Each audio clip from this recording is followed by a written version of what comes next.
We think that a phone should. And a modular phone platform might just make all of these things possible. There are lots of challenges, true. So much so that many have said it couldn't be done at all. But we decided to give it a shot. And in ATAP fashion, we started by turning statements like, "it's impossible," into numbers. What exactly does impossible mean?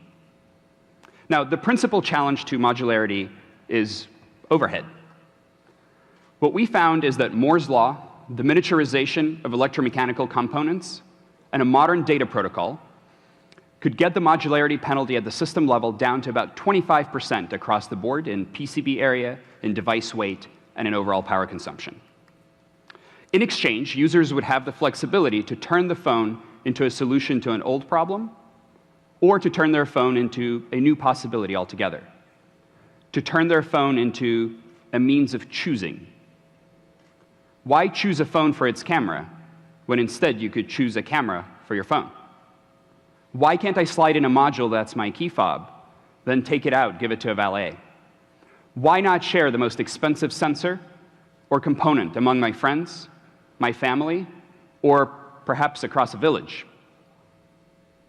Think of Ara as a versatile computing platform, one where development of each element is paced by the limits of our collective imagination and the capabilities to build new amazing things. Think of it as an analog to the Android app ecosystem, just in hardware. So we assembled a team, a small technical team within ATAP, 20 partners, some 150 people across 3 continents. Universities, major chip makers, industrial designers, interaction engineers, many, many others. And the goal is to have the team iterate. Advances in one area inform another, a process of constant trade-offs and cooperative effort to close the design across the disciplines and across the teams. If we did it linearly, it would take us a decade. Instead, let's boot it. 9 months into the project, we have our first functional form factor prototype. There is lots more to do, but we're off to a good start. This is Ara being born. Oh. Yeah! As you see, just a few short weeks ago, the phone was tethered to a laboratory bench. Since then, we have cut the umbilical, and we have exercised many of its features. So I invite you to see for yourself. This is the Spiral 1 prototype. We could switch to the shoulder cam. There you go. This is the Spiral 1 prototype. It uses FPGAs to implement a packet switch network on device using the industry standard MIPI Unipro protocol. It also has a flexible power bus that allows any module to be a power source, a power sink, or a power storage device. And it supports in limited fashion for now the hot swapping of batteries and other modules. So shall we see if we can get it to boot today? Seth? This is Seth Newberg. He's our chief electrical engineer, and he's going to power it on. Here's what you should expect. About 10 seconds into the boot sequence, the power bus will initialize. The LED, there's an LED module on the back, which Seth will show you in a bit. It'll come on.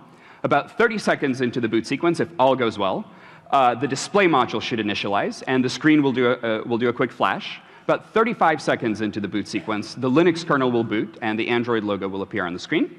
And hopefully, fingers crossed, at 60 seconds, the Android home screen will appear on the device. So, Seth, go ahead.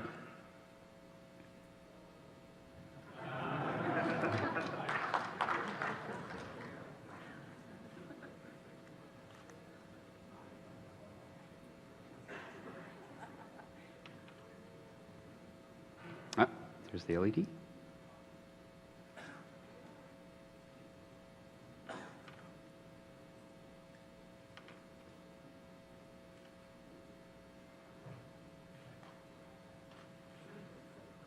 Oh, flash. This is promising. All right.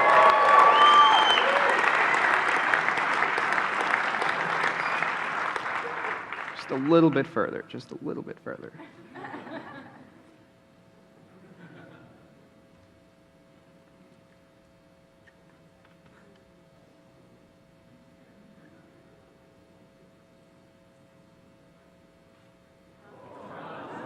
Ooh.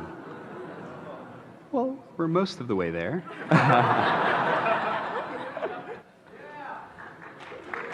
OK.